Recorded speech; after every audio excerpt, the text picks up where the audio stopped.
Mr. Chatterbox and Roger Hargreaves.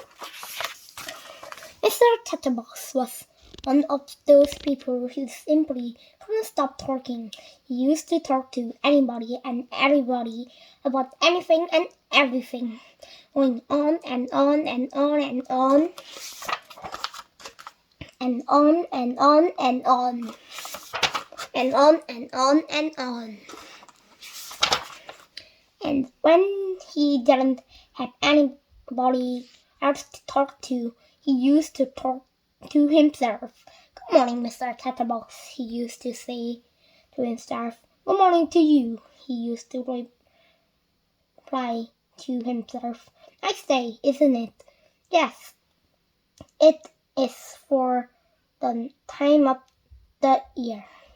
And so on, and so on, and on and on. He lived in a box-shaped house in a village. Chatterbox Cottage. Good morning. The postman arrived with a letter for him. "Good morning, Mr. Chatterbox," said the postman. "Good morning to you, postman," replied Mr. Chatterbox. "Also, as I was saying to myself only yesterday, or was it the day before? I forget, however. It's not quite so a good morning, in my opinion, but I might be wrong. Also, I'm not very often, as it was the other day, Monday, I think it was, or perhaps it was Tuesday, but never mind, because it is quite a good morning. Don't you agree?" "Yes, of course you do, and because that's why you said to me in the first place." And anyway, went on and on all morning, and the poor postman was late delivering all his letters. That afternoon, Mr. Chatterbox went into the hat shop in the village. "Hello, Mr. Waller," he said to the man who owned the hat shop. "Do you think it is possible that I could buy, if it's not too expensive, but I'm sure it won't be, a new hat because would you believe it?" Yes, of course you do, but anyway, as I was saying, my present hat was the one my head. As you can see, it's getting, how can I put it, a little too old, because I had it for, let me see now, it must be, I think, 10 years. No, I tell a lie. It can't be that long, or can it? Well, yes, it could be. On the other hand, and he went on and on all afternoon and the whole night, long after poor Mr. Waller just half shut up and gone home. Eventually, when Mr. Waller managed to get a word in edgeways, he promised to order a new hat for Mr. Chatterbox. Then he pushed Mr. Chatterbox out of his shop, started working a clothes, and went home for his supper, which, of course, because Mrs. Waller had cooked it for him hours ago. And while he ate, he thought. Exactly 1 week later, the new hat for Mr. Chatterbox arrived in a smart red hat-box. The postman delivered it to Mr. Waller's shop. "At last," said Mr. Waller, having a sigh of relief. "I think this hat is going to be the answer to the problem of Mr. Chatterbox talking so much. I wish it could be, said the postman, but how can it? Because, replied Mr. Roller, this hat is a magic hat. Oh, replied the postman, who didn't quite understand. That same afternoon, Mr. Bowler took the new hat around to Chatterbox Cottage. Oh, goodies! Said Mr. Chatterbox, seizing the hat box and opening it. It's my new hat, my lovely new hat. I couldn't wait for it to arrive. In fact, I got up early this morning because, Aunt Sally, I just knew. I don't know how, but I really knew you know that today would be the day.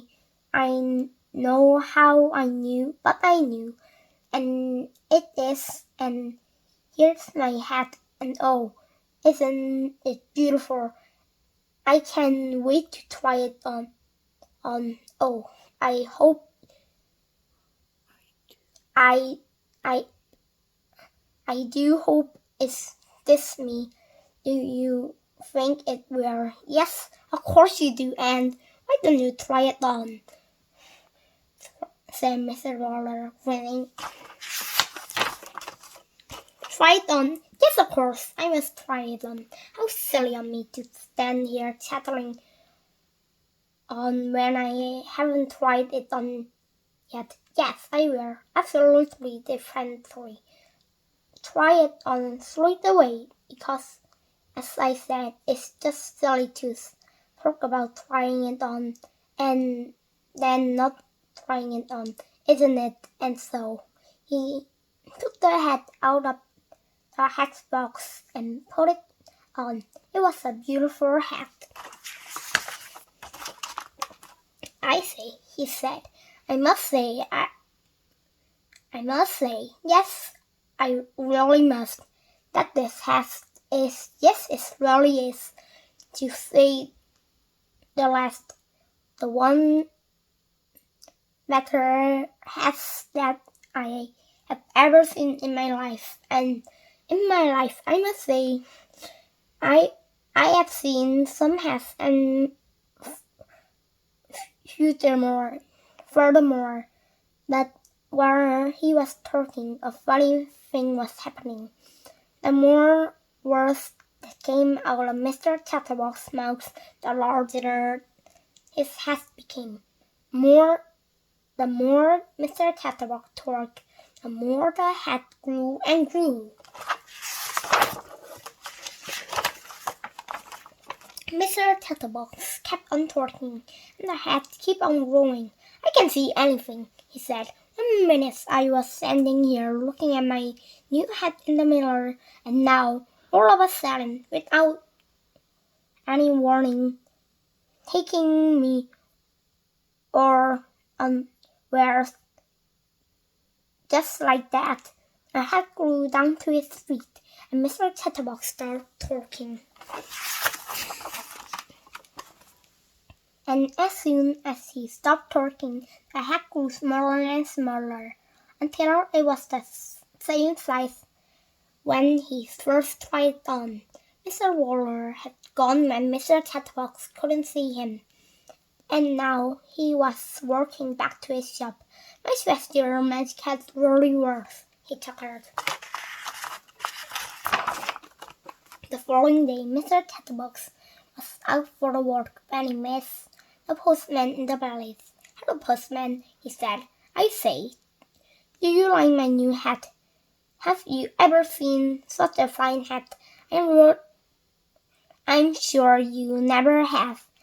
And what a hat! But you know what's happening, don't you?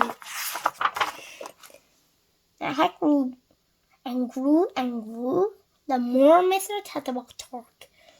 Now I know what Mr. Borer meant by a magic hat, chuckled the postman, and he went on his way, leaving poor Mr. Chatterbox speechless. He thought, thinking, not talking, thinking. And do you know something? That had taught Mr. Chatterbox his lesson, and these days he doesn't talk half as much as he used to, or even quarter as much. And you know the reason for that, don't you? Yes, of course you do. But keep it under your hat. The end.